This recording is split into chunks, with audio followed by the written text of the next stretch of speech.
Our next speaker is Professor Eman El-Sheikh. She is the Associate Vice President and Professor at University of West Florida's Center for Cybersecurity.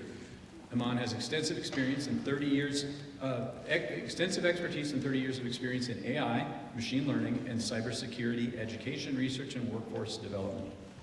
She won over $26 million in competitive grants and contracts, that is impressive, and several awards, including the 2024 GISEC Global Educator of the Year, as well as induction into the UWF $1 Million Research Hall of Fame, and 2020 Women Leaders in Cybersecurity by Security Magazine.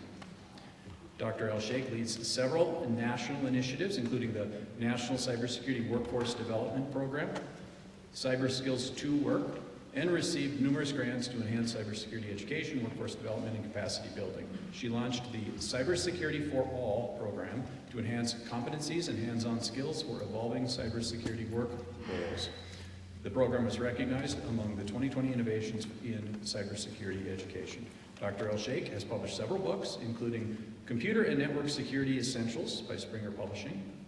She's published over 100 peer-reviewed articles and given over 150 keynote and invited talks and presentations. She teaches and conducts research related to the development, use, and evaluation of artificial intelligence and machine learning for cybersecurity. Eman founded the Florida Women in Cybersecurity Affiliate and serves on its advisory board. She holds a master's and PhD in computer science from Michigan State University. Please welcome Dr. El-Sheikh.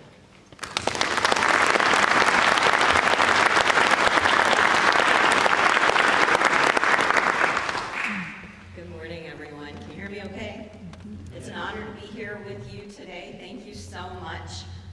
First to Chancellor Hagerod and the North Dakota University System for organizing the inaugural AI conference. I'm already talking to everybody back home in Florida about not just the hurricane. I'm trying to not think about that today. Hopefully everybody's staying safe.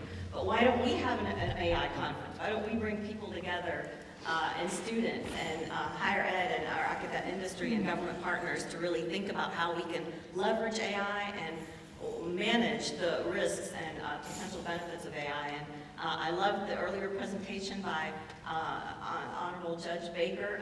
This compliments, while I agree with everything you said, I had a few questions myself, but I thought I'd save them for later. Thank you so much to Valley City State University for hosting us. This is a great location. The weather is beautiful outside, and I loved hearing about your programs and talking to some of your students. And thank you to the Dakota Digital Academy and Teresa and Jerry, where are you? There's Jerry and Teresa. Thank you so much. They have just been so gracious in the planning, and I love seeing everybody here. So I want to just, as a professor myself, I'm not going to give you a lot of homework, just maybe one small question at the end. How many of you, I loved talking to students earlier, how many students are here with us? That's fabulous. Okay, I'm going to be picking your brain. I'd love to, maybe you all give us some homework. So how about educators, professors, academia, college? That's fantastic. Anybody from industry? Okay, great. The industry partners are here too. Fantastic. Government? Any government orgs? That's perfect. So it really takes all of us, and I'm going to be kind of talking about a different angle in my talk about really how can we leverage AI and how can we prepare the future workforce, specifically for those of us in education. How can we do that? And so I'm just thrilled to be with you all here today. All right, so I'd like to first start by saying the future is here, right? How many of you know that, watch the Jetsons growing up, right? Okay, so I'm one of those kids, right? I come home from school, get my homework done, and then watch the Flintstones, ironically, and the Jetsons. So who knew that the Jetsons would predict the future? Look about everything we watched in our cartoons, Zoom meetings, robotic vacuum cleaners, telehealth, flat screen TVs, FaceTime, right?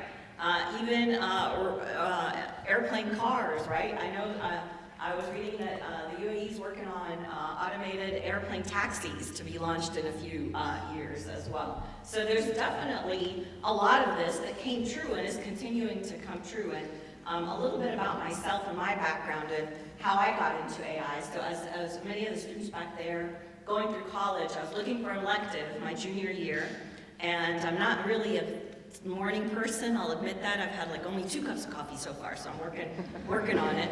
But I was looking at the elective options, and I didn't want a morning class. Like, I don't want something early in the morning, you know, I'm a junior now, I want to kind of be able to like work at the code at night and not get up. So I saw this class called Artificial Intelligence, right? And this was back in 1990. So in case you're doing the math, yes, I was only 10 years old at the time, right? And I thought, wow, this sounds interesting. What is this about? I'm going to take this class, and great, it's an afternoon class. It'll work even better. And right there and then is where I fell in love. I really fell in love with the concept of AI, what AI is all about, and decided that I wanted to go on and pursue a PhD in AI, which I did many years later. And so I've been very integrally involved in research and development in AI since then, in what's going on. And you know, what I could say is right now, AI is here to stay. It's kind of like Jim was saying earlier, this is not a buzzword that is going away. This is transformative, at least from my perspective, because I've watched the evolution of AI over the years. Who knows when the first AI conference was held?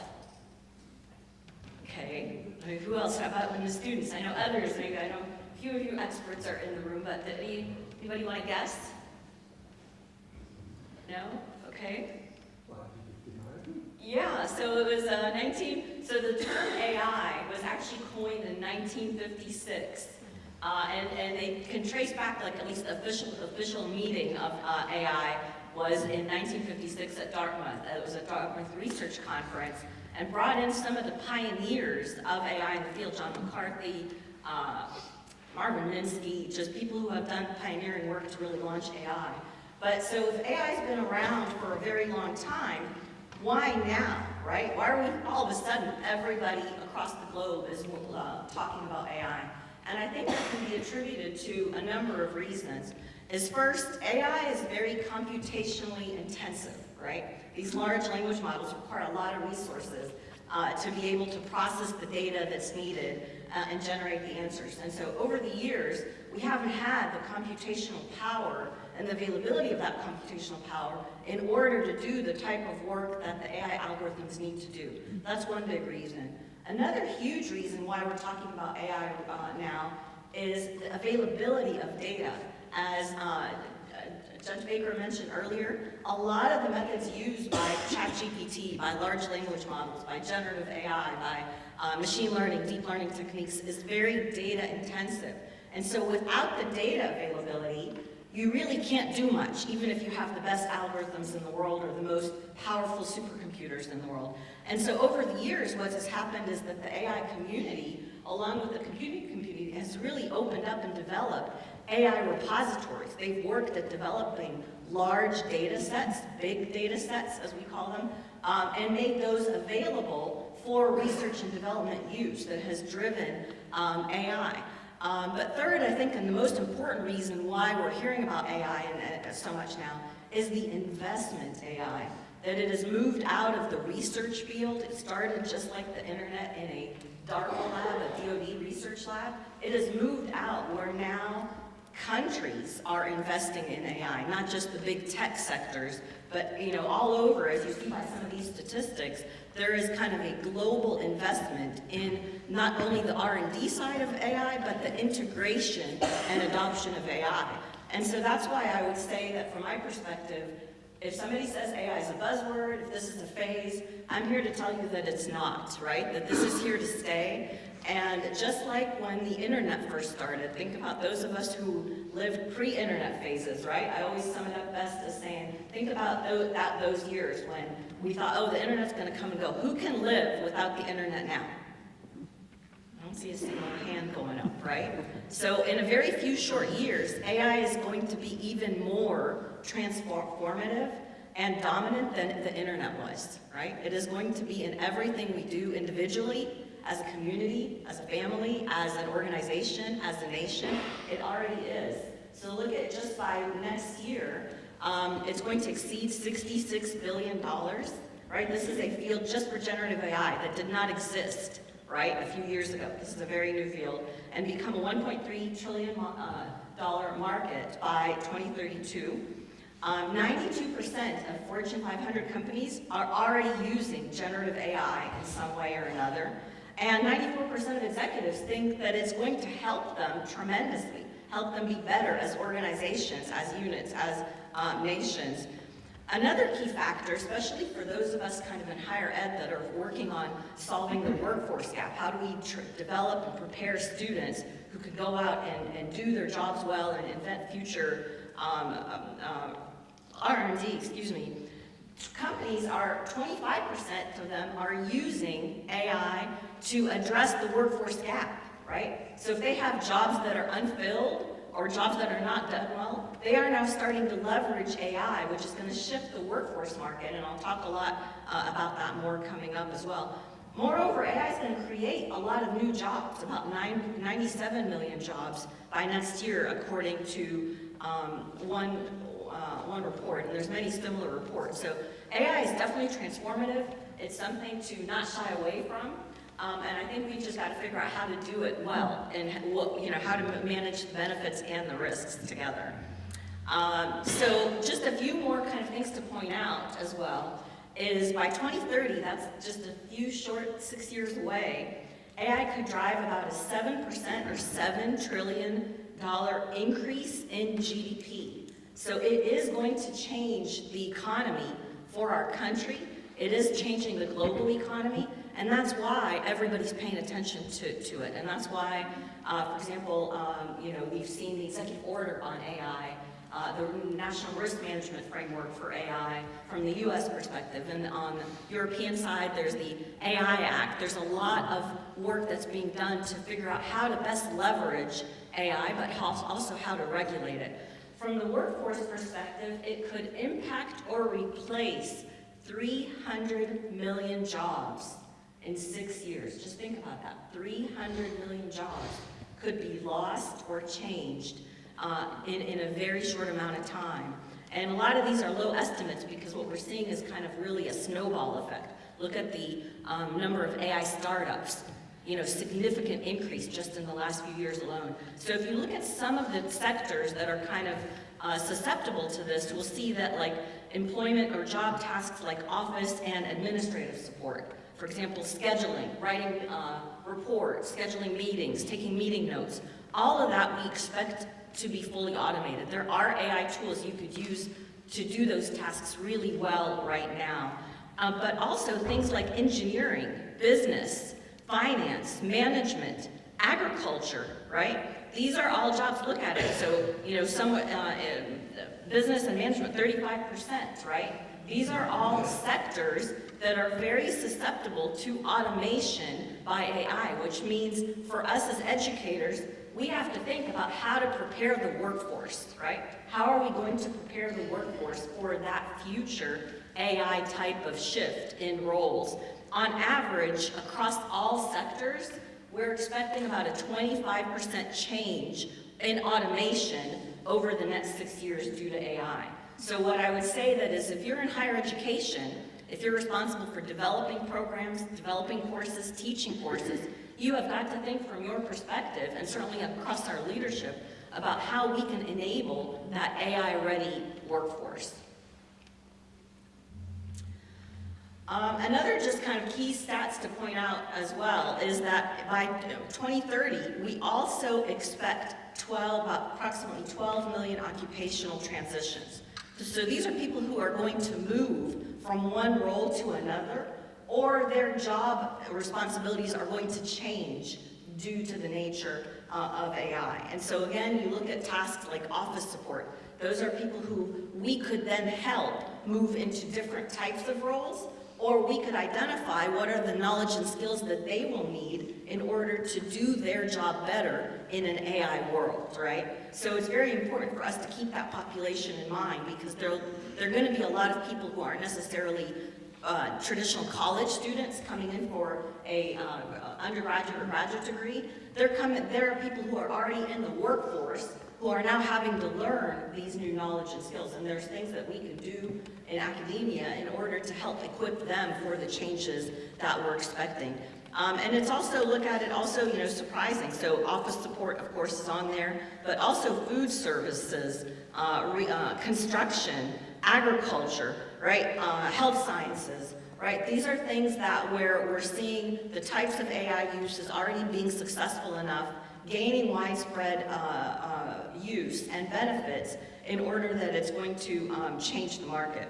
A lot of this really started even before kind of the generative AI transformation right now with digital transformation, right? Where we're looking at, for example, in banking, right? Before AI came to light, how many banks are now using mobile banking? How many of you are using mobile banking options or PayPal or Venmo, right? So a lot of this isn't just new due to the generative AI revolution. It really started in digital transformation with these sectors, or retail, right? There's a lot of kind of online retail options now, and I always talk about things like, you know, pre-pandemic and post-pandemic, because I feel the pandemic really changed the way we live, the way we operate, the way we work. But you can see here the sectors that are most at risk for automation with AI: banking, capital markets, insurance, also energy, retail, communications. A lot of those are already seeing transformative shifts. I was reading a report last week that only 3%, how many of you are like in coding, students back there, anybody doing IT or coding, software development, a few of you back there? Only 3%, I was reading a report that only 3% of coding functions can, at current state, not be done by AI, okay? So it's very important to learn. I'm not saying that coders are going to go away. I get asked that all the time. I'm a coder myself, right, by trade. I'm like, no, we're not going away. Who developed the AI tools, right? But what's going to help you the most and be at the cutting edge of your field is figure out how you can leverage AI in order to do that. And I'll talk about that. There are free tools out there that you can leverage so that you can be one of the leaders in leveraging AI to enhance software development and coding.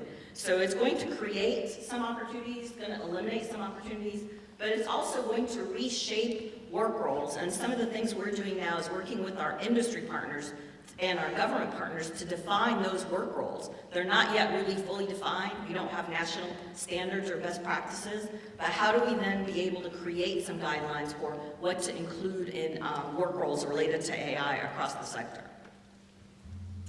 Okay, so given that now, hopefully you can kind of see that AI is transformative, AI is here to stay, AI is something that we should think about integrating into our higher education system across the board. What are some of the skills that are going to be essential in an AI-enabled future or an AI-enabled workforce? And according to a recent Microsoft Work Trend report, these are kind of the core skills that are needed in order to leverage AI and benefit from it moving forward. So, analytical judgment, problem solving, analysis. AI, a lot of popular tools are really data analysis tools, right? And so being able to understand how, when you look at those models, you can analyze the results that they provide, you can feed it the right data, you can provide judgment on it. Should we as humans provide judgment, or should the AI bot? I would say both could provide judgment. And being flexible, right? So we're seeing every day new tools come up, or new versions of tools. It started with ChatGPT. How many are using ChatGPT, by the way? Okay, wow, that's amazing, that's great. There's a free version, download it now. You can use it. They say it's really the new Google search engine. And in fact, I think some companies like Apple are now integrating ChatGPT with Siri, so that when you're asking Siri, you're really in a way indirectly asking ChatGPT if you choose to opt into that option. So flexibility is important, right? Being able to try new things, being open to new options. Emotional intelligence, being able to kind of decipher and learn to communicate with the bot as well as with others. Creative evaluation. So how do we evaluate the options that the AI has given us? How do we evaluate the solutions? How do we know to check for accuracy? That's very important. And intellectual curiosity. There are now job openings that I've seen for prompt engineers, right? So prompt engineering is kind of the concept of asking ChatGPT questions, right? What type of, because ChatGPT in essence is a large language model, right? And so it's taking a very large amount of data that is pre-trained on, and it's leveraging that data using the natural language processing techniques in order to give you the best responses. So the responses are going to depend on two things. A, the data, right? And we always say in AI, garbage in is garbage out. So if you're feeding it bad data, you're going to probably get bad responses or hallucinations, as they're called, right? But also your questions, the questions you're asking it, is going to set off how it reasons and responds to your question. And so that, believe it or not, in a short amount of years, has now emerged into a field called prompt engineering.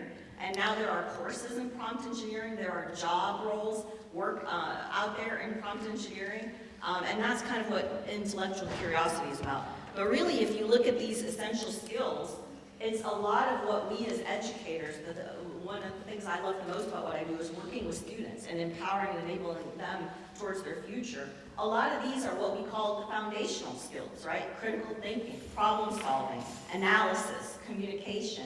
These are the kind of things that are going to be more and more important in an AI-enabled future and workforce because it's learning them to leverage the tools.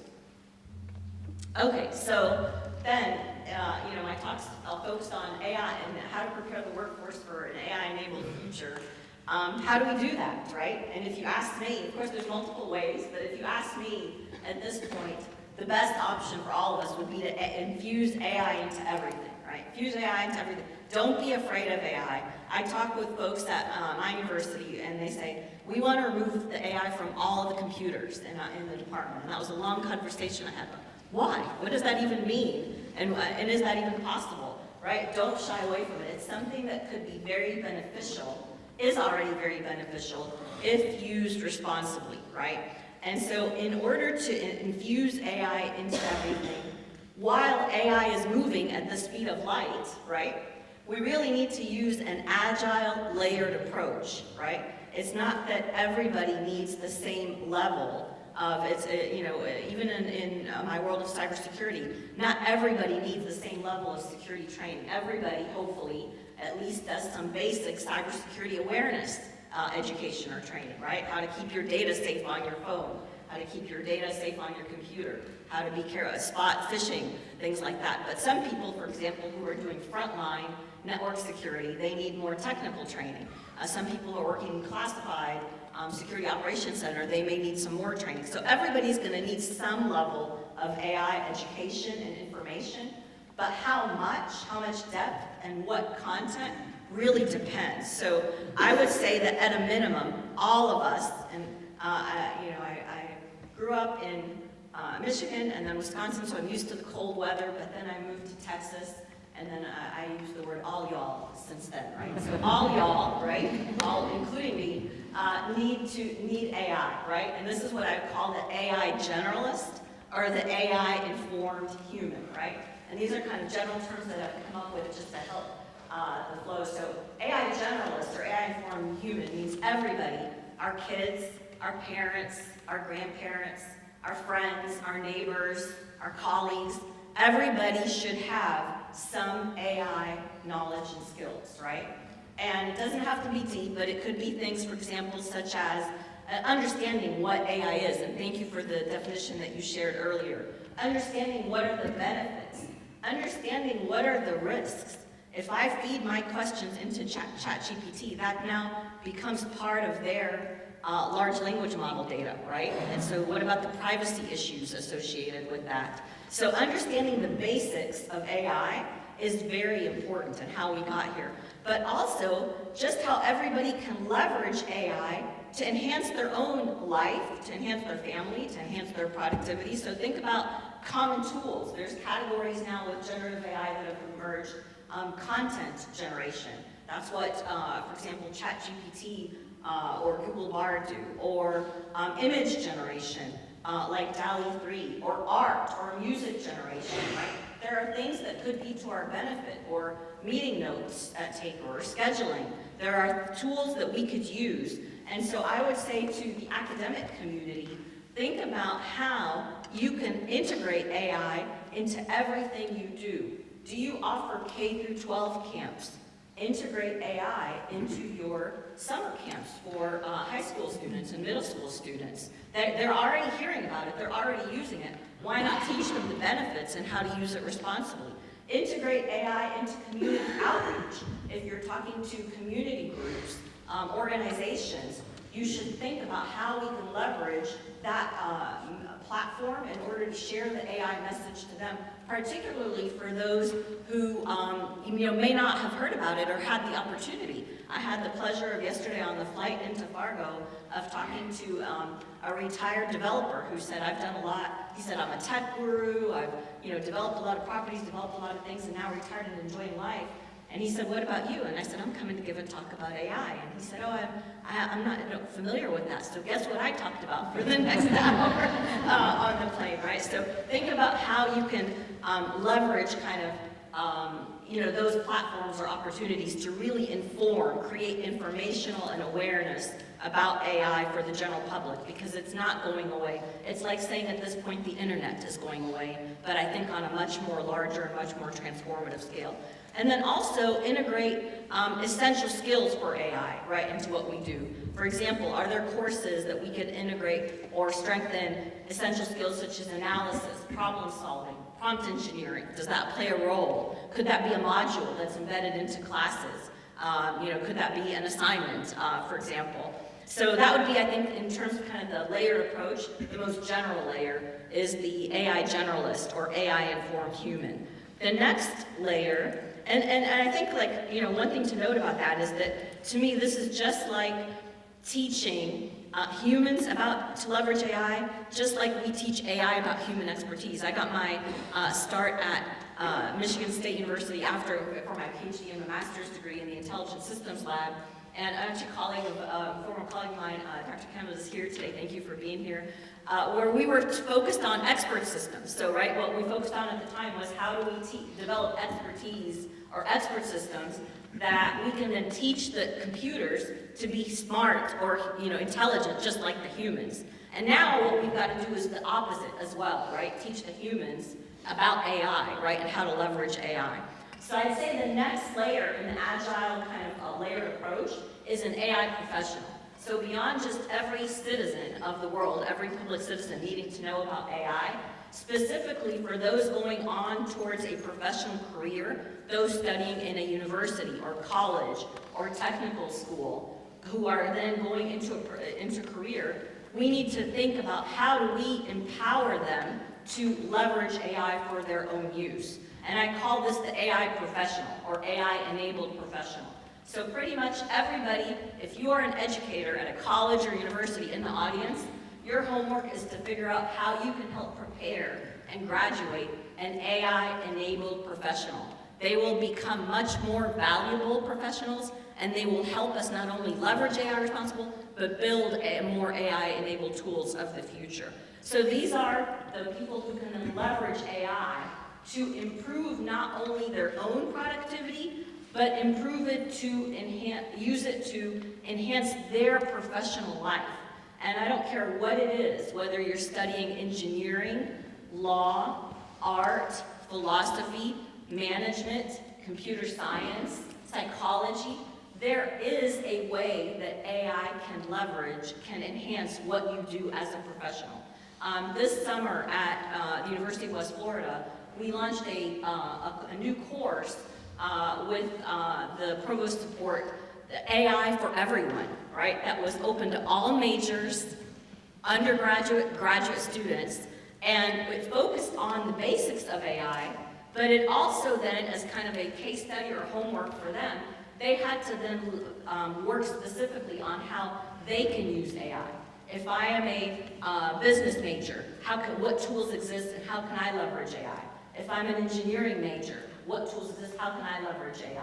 If I'm a psychology major, art major, the same way. So they all kind of learned that basic foundational, but then they were able to customize how AI works for them. And it was an experimental course, very popular, and the provost said, can we not offer this every year and expand on it, because it's just a different way of thinking in terms of AI, just like AI is the new electricity. AI is a tool, it's an enabler, right? And so it can enable every professional and every student to be better.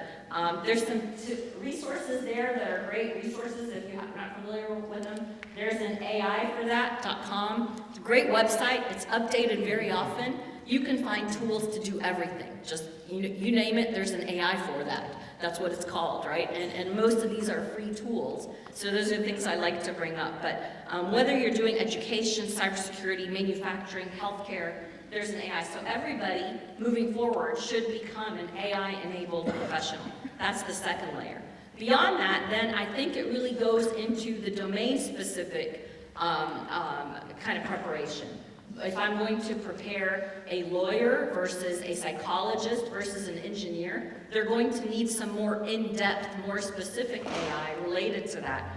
And so I kind of picked two different examples to highlight or compare and contrast. I saw that the North Dakota university system, many universities have healthcare or medicine or pharmacy or nursing programs, so I chose healthcare as one option to highlight, as well as cybersecurity, because I noticed that across the university system, you also have IT and cybersecurity programs, and 5 universities, I think, are designated as Centers of Academic Excellence by the NSA. That's the accreditation in cybersecurity that we use. So I'll kind of, in the next few slides, compare and contrast how AI specifically can impact or help those fields. So starting with healthcare, these are kind of the top trends we're seeing on how AI is enhancing healthcare. So everything from, example, healthcare and patient analytics, right? So being able to leverage AI in order to improve healthcare management, in order to improve patient treatment, patient diagnostics, leveraging AI and deep learning for medical diagnostics and for clinical research and clinical decision support. That's huge, and in fact, that's not new. One of the earliest successes of AI was a program named MySyn in the 70s that was in expert systems that was used to identify and treat bacterial infections. And even back then, before the large language models and before the data revolution, it could outperform doctors back then, right? And so now there's a huge potential. I think the healthcare, for those of you in the healthcare field, there's huge opportunities to leverage AI, whether it's through telehealth, medical robotics. So be thinking about how you can adapt some of your existing programs and courses to leverage AI, whether it's leveraging it to do clinical decision support or medical diagnostics or fine-tuning medicine and things like that. So there's definitely great opportunities. Okay, so this is the impact. Well, then how do we prepare the future workforce in healthcare? So kind of going back to the layered approach model, I'd say that that's the third layer, where then we need to create or help prepare an AI-powered health sciences professional or an AI-enabled health sciences professional, right? So if you have existing programs and courses right now, could you, for example, add a course in AI-enabled healthcare analytics? Could you, and this doesn't have to be reinventing the wheel, right? Because if you're already kind of offering some courses in AI and machine learning and other programs, you can leverage those across the disciplines. This is really most successful as a multidisciplinary approach. How do we use machine learning and deep learning for drug discovery? That's really highly successful right now. Why? Because AI can process large amounts of data in a fraction of a second, right, compared to human. And so it can really, and it's seeing a lot of success in that use. One of the barriers still is in adoption. I was talking at another conference about that is we're seeing a lot of success in use in this in the R&D world, but the technology transfer and the commercialization still lags behind. A lot of it because, of course, the regulation is important, particularly in healthcare. But we want this to be transformative, then we're going to have to figure out how to make that happen, right? To move it out of the research labs. Also, for example, healthcare chatbots. You could have a course where you're teaching students to create custom chat GPTs in order to create healthcare awareness, right? Awareness and education on health management. And I saw that one of the sessions later is going to be talking about that, so I'm going to be at that session, whoever's doing that talk. I love the work that you're doing here as well. Automated AI, diagnostics and imaging, robotic surgery, as well. We work with some of the folks at the Institute for Human Machine Cognition. They were originally at Boston Dynamics doing the robots, so there's a lot of potential for that as well. So these are just some of the ways that, for example, in the disciplines across the North Dakota University system, medicine, nursing, pharmacy, physical therapy, there are opportunities to integrate AI and create more prepared AI-enabled healthcare professionals. What about, as a second example, let's look at the world of cybersecurity. How can AI help prepare, enhance cybersecurity, and how can it help prepare better cybersecurity professionals? So this data is from a report done by ISC Squared. That's the International Information Systems Cybersecurity Consortium. And it's a global kind of association of cybersecurity professionals of about 700,000 people across the world. And they offer a lot of key certifications in cybersecurity like CISSP. They surveyed their members globally recently to ask, how will AI impact cybersecurity jobs? And you can see that over half of them said, AI is going to make parts of my job obsolete, right? And that's already happening. We're seeing some parts of cybersecurity jobs not really being needed much anymore. It's being automated. But more importantly, 82% said it's going to improve cybersecurity job efficiency for professionals, right? So the good thing to think about is that it's not necessarily taking away. It's not like all of a sudden we're all going to be unemployed, right? It's just changing the nature of jobs. And as educators, we've got to figure out how to adapt our programs and provide the students with the knowledge and skills in order to meet that. Another interesting find is that 54% reported a substantial increase in cyber threats, and 13% said, 41% said they can't tell if it's AI generated or not, but 13% said they know those threats are AI generated. So one thing that's very important to keep in mind is, especially in fields like cybersecurity, there is a lot of potential and good use of AI, but there is a lot of malicious use of AI, right? And we are already seeing that in drones. I mean, even CISOs now are getting phished, because the fakes are so real. The AI is making it so real, right? And so we have to keep in mind that just like we're using it for good intent, the malicious actors are out there, particularly in nation states, and they're using the AI for completely different, unfortunate reasons. And so we've got to be careful about that. But 88% on the bright side said it's going to impact their job over the next couple of years. So there's definitely the motivation to figure out how we can leverage AI in cybersecurity. And so going back to kind of the layered approach model, you can see that here, like in the third category, what we're working on is creating an AI cyber professional, right? So an AI-enabled cybersecurity professional who knows how AI can help and can develop or leverage the tools in order to do that. And in cybersecurity, there's quite a few ways to do that. One is by leveraging AI and machine learning for cybersecurity. We call that the AI cyber specialist. Tasks, for example, like monitoring network traffic. One of the key roles in cybersecurity is in a security operations center or a SOC. There are people who their jobs is to look through all the data going across the networks, both internally in an organization, across the country, across the globe, monitor different reports and data sources, and look for things that look suspicious, right? Suspicious data, suspicious activity.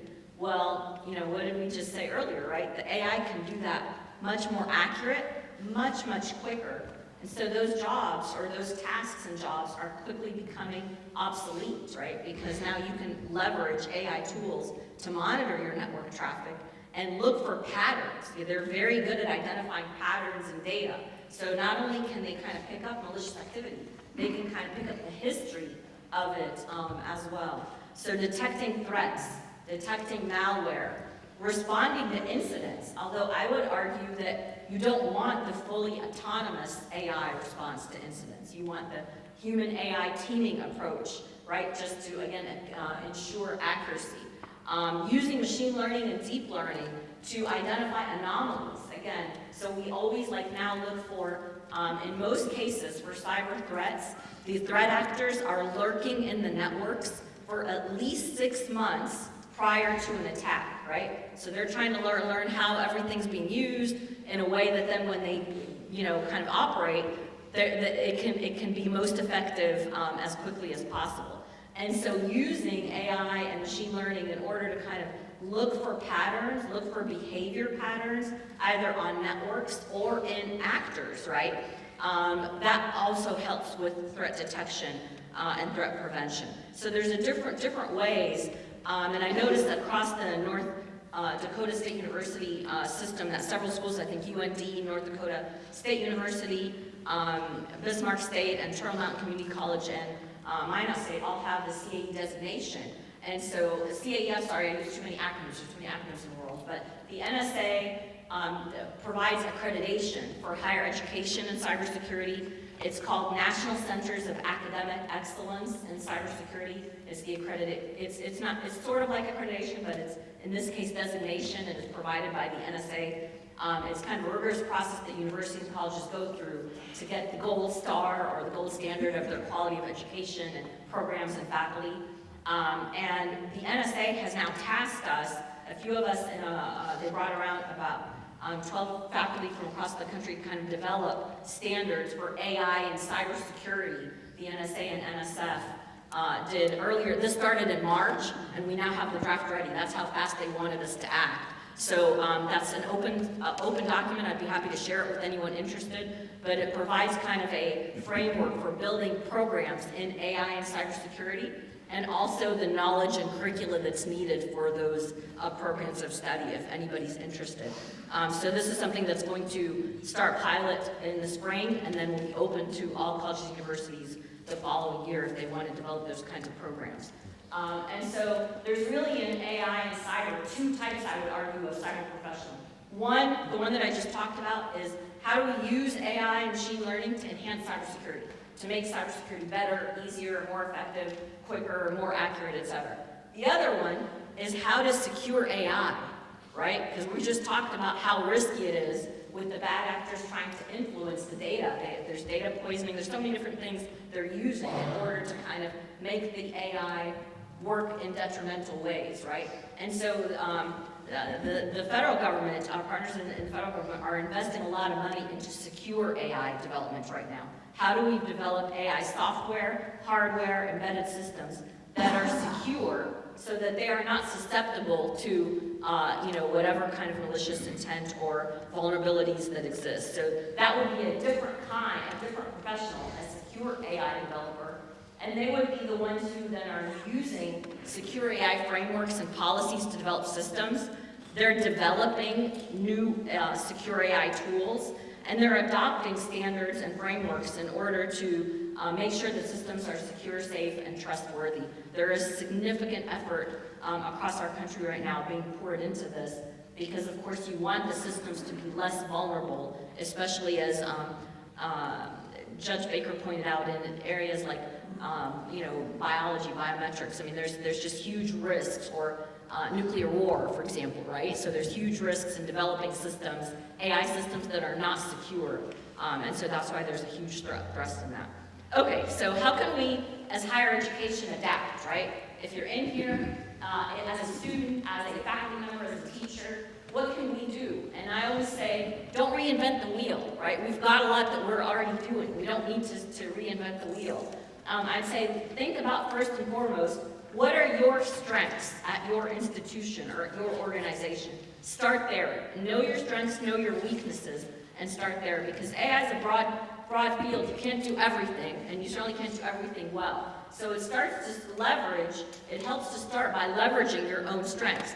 How can we embed, for example, AI topics into courses? Can you leverage ChatGPT as a tool in courses across the board? And how can you help students use it responsibly so that at least they're aware of it? How do we then maybe, for example, develop AI-enabled courses and certificates?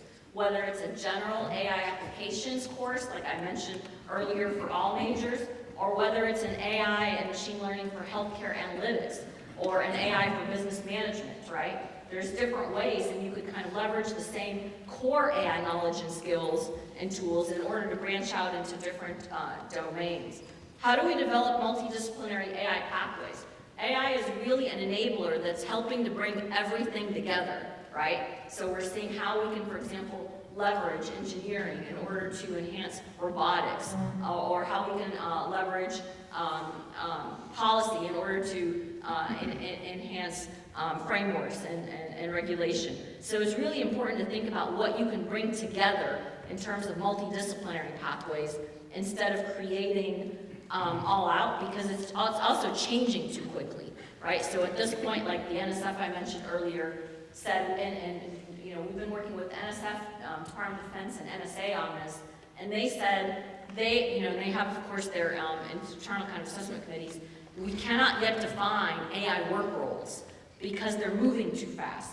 So instead, what we're focused on are work role categories, right? So AI for healthcare, AI for cybersecurity, AI, secure AI development. Focus on the work role category, and that's where a multidisciplinary approach will help, and that's where you could leverage your institutional strengths. So for example, how can you leverage, for example, programs in healthcare or nursing with programs in data science or IT to create a multidisciplinary approach, or engineering, for example.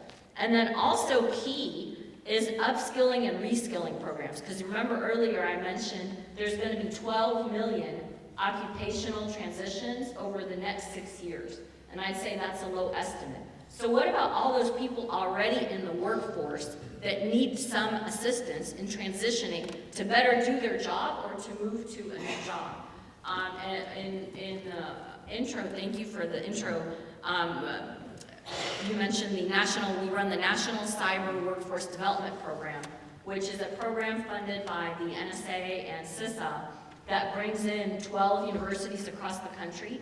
And what we are doing are leveraging the strengths of those universities. We don't have a partner in North Dakota yet, so we'd love to have a partner. We do have Dakota State University as one of our partners in South Dakota, so we need a partner in North Dakota. Our goal is to have one in every state. But what we do in that program is leverage university programs and curricula and faculty expertise to provide upskilling and reskilling for other learners. So for example, veterans, military spouses, transitioning military, women, government personnel, career changers. The program has been funded so far by NSA and NSF I mentioned. We've trained over the last 4 years 3,300 veterans, transitioning military veterans, at no cost to them, thanks to the grants we've been able to receive across the country to help them get into cybersecurity and AI careers. And this year, next year, we're launching an AI and cybersecurity track, as well as multiple AI and industry certifications. So that is a huge, I think, untapped potential for universities and colleges, is leveraging the strengths that they have in order to provide upskilling and reskilling. And with AI, it's going to become a huge need. It's also, I think, very important. How are we doing on time? Good on time so far? Okay, a little bit. I'm almost done, almost there. Hopefully we'll have time for a few questions. So it's also very important for us to think beyond academics. Of course, the heart of a university and a university system is academics, right? That's where it always is. We want to make sure we focus on our learners, our students' success. That's what it's all about. That's what brings the most joy to my heart at the end of the day, is hearing the success stories of our students.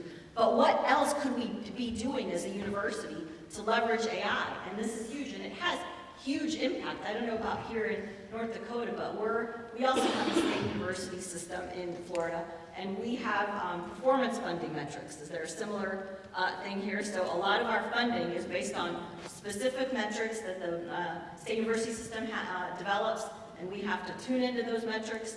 And so there's impact that AI can have to improve a university and a university system's success. Think about it as success, not just impact. So for example, academic and career support. You could have AI-powered advisors, AI tutors, AI career coaches. Those could be developed by your own faculty, staff, and students using custom chat GPTs. They don't take much to develop. You could have adaptive academic pathways, right? So, being able to identify what students are bringing in and where they need to go, rather than a one-size-fits-all approach to students and majors. That would help with retention, right? Fewer students changing majors, students being able to graduate. And so I've listed some of these possible opportunities, as well as impacts: enhanced learning, enhanced completion rate, enhanced placement rate. We live and die in the Florida system by our year one completion rate, like how many students come back after year one, and how many students, percentage of students that complete the course, the major, in 4 years or less. So these things like this could greatly enhance engagement, student learning, student completion. But also another area is enrollment support. Being able to use AI for registration, for financial support, would reduce a huge burden off that team, right? But also enhance efficiency and accuracy, because I know our teams at UWF in enrollment, they get so overwhelmed at the beginning of the fall semester that sometimes it takes weeks to get back, and then by that time sometimes it's too late for students if they need a shift or something like that. So that could produce stronger enrollment, stronger visibility. This could also be used to enhance marketing and outreach, how to tailor the marketing and outreach strategy to attract, engage more qualified students, more diverse students that could lead to growth enrollment, more prepared students coming in as well, reduced load. But it could also support faculty teaching and research, right? So we said the most powerful thing right now going in AI is the generative AI for developing content. So you can use AI to develop your slides, faculty, develop quizzes, develop assessments, help grade with some of that. So content development is something that could really help faculty, as well as research productivity. Use it to develop proposals, to gather data, to analyze data, to improve grant and research administration as well. And this could lead to additional funding for universities and colleges, additional expenditures, grant productivity expenditures as well. And then last but certainly not least is operational efficiency. So we've set up a task force at UWF to look at the power of AI across the board, beyond the academics, and infusing them into our programs. Things like improving with help desks, automating some IT tasks. That could help improve workload, improve efficiency, also improve cybersecurity, right? Because it's catching a lot of the potential attacks. So these are some things, some ways we could think beyond the academics. Like I said, my goal is always to bring people together, collaborate, and not reinvent the wheel. So there is a load of resources, and these are just a few. I didn't want to make the font too smaller, that I would encourage you to look at. So with sites like there's an AI for that. You will find a tool to do almost anything for you on AI. Also some good national best practices, like NIST released the AI risk management framework. That is very important if you're developing AI to be aware of. Intel has some free courses and certifications that college and universities can leverage, and I know many colleges are leveraging them into their courses right now. I mentioned NSF and NSA has some curricula that we're releasing, 2 programs of study, and that's the web link for it, one for AI and ML for cyber, and the other for secure AI, that those are freely now available to anybody to start developing a program of study or courses based on those topics. The Coalition for Secure AI, and of course the executive order is also laid some very important groundwork that's actionable right now. A lot of that is being done. So great resources to think about.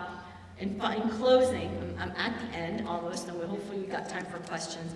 I would say embrace AI. My homework assignment, one brief homework assignment to all of you, is embrace AI. It's nothing to be scared of. It can do a lot of good. It already is doing a lot of good, but the key is to embrace AI responsibly, right? So learn about proper use of AI, learn about ethics. If your students thinking about using it to help write reports or help do homework, ask your professor, can I use this? How do I use this? Look up the responsible use, right? And make sure that you're doing that across the board, whether it's for research, teaching, professionally. Human expertise is essential. We're not going away anytime soon, right? What you're seeing in the media about like we're going to become extinct and AI is going to take over, I don't think it's going to happen, right? We developed AI. We're developing the future of AI, right? Where would we be right now without all the human expertise that went into developing the AI and managing AI, managing the risks, managing the regulation, managing the policy. So we need more people informed about AI across the world in order to continue to create the future innovation of AI, but also to leverage it responsibly. And last but not least, I have always been a fan, my entire AI career, of human AI teaming. So I'm so glad to see that that continues to be a strong point.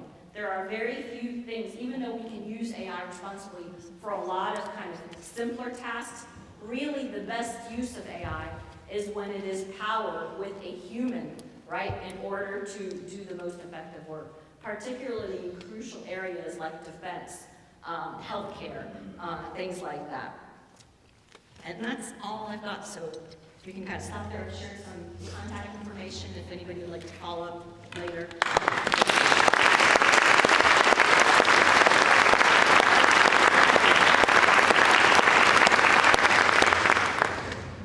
Maybe we have time for one question, and then I think you should be able to probably stand over there afterwards. And one three-part question. I'm taking James' approach. Good. I might have a three-part question all in one here.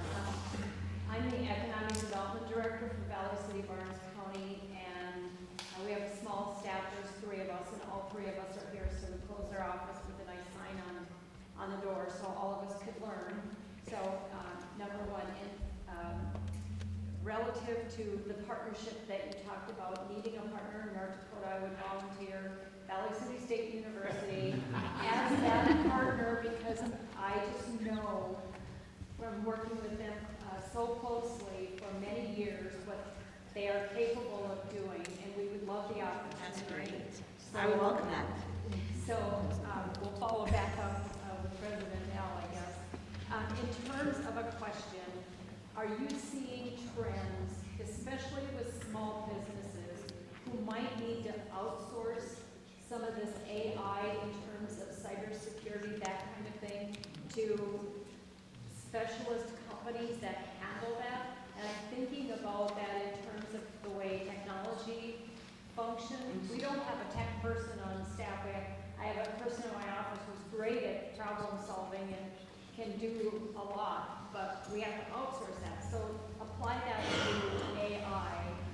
And are there companies that do that? Because I do love to have an AI company in Valley City that can help small businesses with those challenges. And I'm also interested in AI in manufacturing and agriculture. Right. We are an egg state still. So how does AI help agriculture?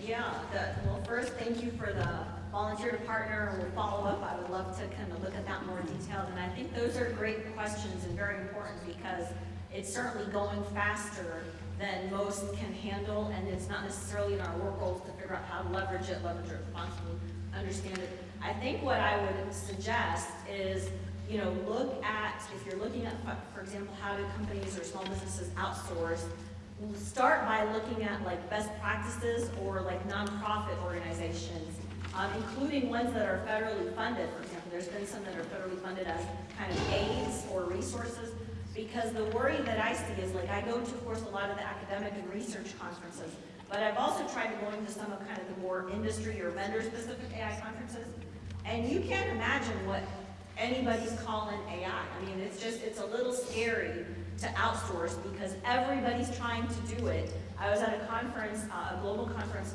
last year, and a company's telling me about how they're doing training, AI training, and I said, oh, that's great. And they said, we're a small company, we're providing training to this, and that. And I said, that's great. Do you have like background in AI, or your team's skilled in AI? And they're like, no, we just use ChatGPT.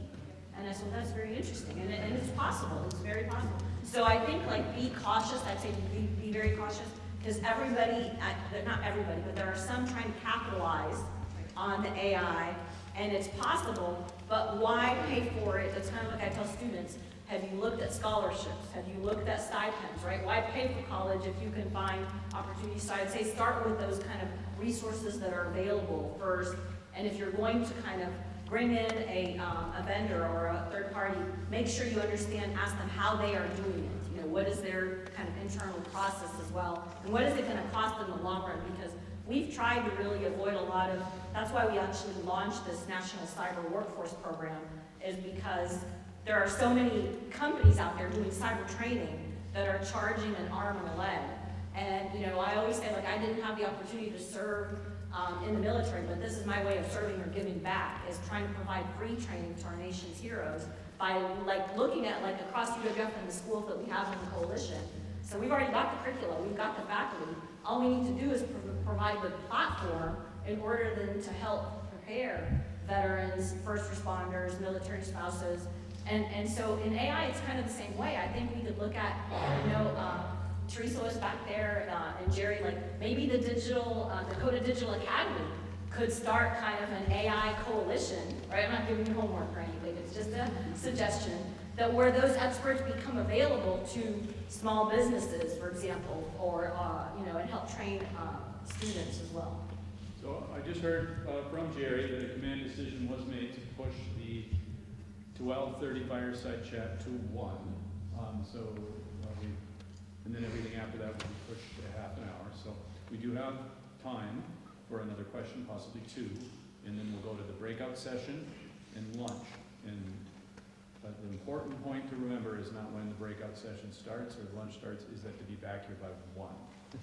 But we do have a little bit more time now because of the level of engagement we've got. This is the point of the conference. This is the value of it, not whether or not we're on time. So, other questions? I agree with you on I actually run an AI practice. I'm a technology provider, and so would love to have a conversation, but we focus on cybersecurity, cost reduction, and making sure you're doing it right. And so it's really important that when you're thinking about implementing a solution into your environment, that you're looking at risk. Because one cyber attack could take down your whole company, right? And so you want to make sure that you're looking at everything across the board when it comes to implementation across the board. Yes, ditto, ditto, ditto. Yes, and so, like, don't just put something into your environment because you think it's pretty. You never want to internally hack your environment. If something shows up, like employee information, you can be sued. And so you want to make sure that you're looking at everything across the board. And so I'm wearing the bright yellow jacket. Would love to have a conversation with you about how you do it right, how do you reduce spend, mitigate risk, and look at complexity. Because at the end of the day, you're not just worrying about your company, you're worrying about your employees, you're worrying about your customers, and the overall perception that comes from putting AI. I think that's such a huge point, and you know, absolutely. First, I'd say start with, do you need it, right? You know, what is it that you really need? It's not just, you know, the latest trend. What is your organization weakness, or what thing are you trying to help improve or fix with it? And then if you do decide to adopt, what's the best solution for it? And then, like you're saying, how to best adopt it so that you're not like solving one problem, but creating 10 more vulnerabilities in the process.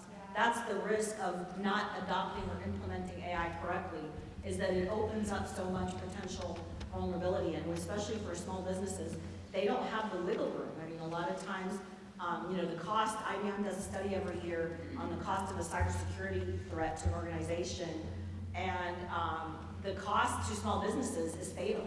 Sometimes they can't continue to operate because they just can't recover from the operating costs involved. So And good you need to advice. have an AI policy in place, and that's the question I was going to ask, is if you have a policy that you can push out, or you write a policy, like, have your students sign it. Like, when it comes to cheating, that's a big thing, right? And AI is everywhere, and so you want to make sure you have an AI Yeah. policy so that you're protected. I think, like, you know, to me that's very important, and I think that's why we started with Judge Baker on the ethics and the policy, because we always stress ethics in what we do in the curriculum. And in fact, we teach it first, right? So we teach AI ethics or cyber ethics, because we always tell them, like, you're gonna learn how to use some very powerful tools and techniques and algorithms, but we want you to learn how to use them for good, right? And you need to understand the consequences if you use them for bad. But I would say, like, the policy needs to start with kind of best practices, and that should, for us, I think, come at the national level, right? So it should be something that's based, for example, on the NIST AI risk management framework, or, you know, what the White House now has the Office of the National Cyber Director that's issuing a lot of this stuff. That would actually help in terms of AI. A lot of that work is being done related to AI as well. instead of just something internal, so that it relates back to best practices. Because ultimately, like for example, if, let's say you violate something, you're going to, and you could potentially get sued, then you're gonna get sued in this country's court system, right? So it's good to not have that policy in isolation. It needs to be grounded in federal best practices. Okay, I'm gonna call time. So I hope you guys know where your breakout sessions are, or I'm gonna need somebody to come up here to say where things are at. The breakout session should be waiting for you. And then it's lunch in the student union, I believe. And then just please be back here by 1 o'clock. And the agenda's in the blue bag. Let's thank our speaker one more time.